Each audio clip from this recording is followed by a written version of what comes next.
Jennifer Mendyke here with your daily 60 seconds of biblical inspiration for your day. Today I'm going to read from Matthew chapter 5 verse 44.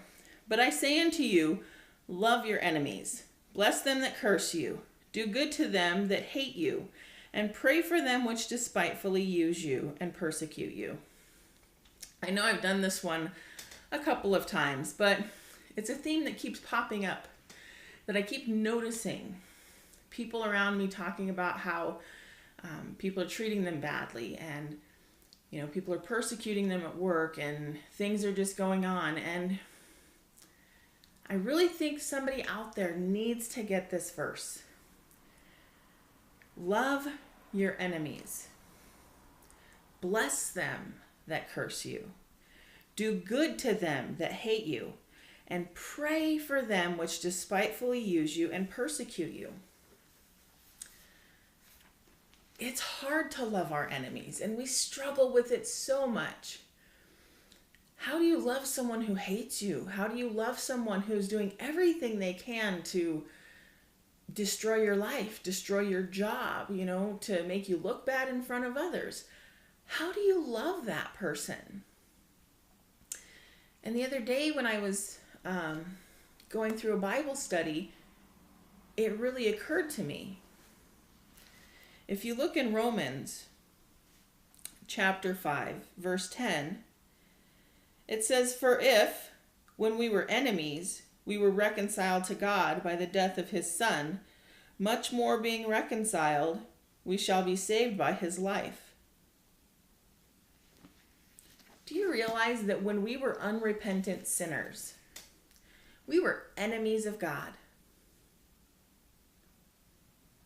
When we were living in sin and not realizing that it was a bad thing, or not caring that it was a bad thing, and not repenting of it, not seeking God for our lives, we were enemies of God. And yet, he loved us so much that even though we were his enemies, he died on that cross for us.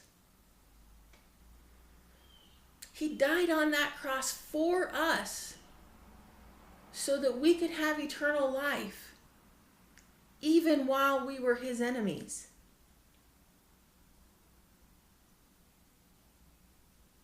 He's not asking us to die for our enemies. He's asking us to love them. He's asking us to do something just a step lower than what he did. He not only loved us as enemies, but he died for us. All he's asking us to do is love. Yes, I know it's hard to love your enemies. I know it's hard to love people who are not lovable.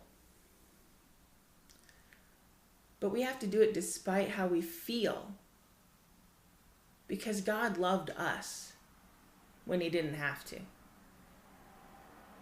God loved us when we were unlovable. We can love too, because we have him inside of us. When you are filled with his Spirit, you are filled with him. He lives in you.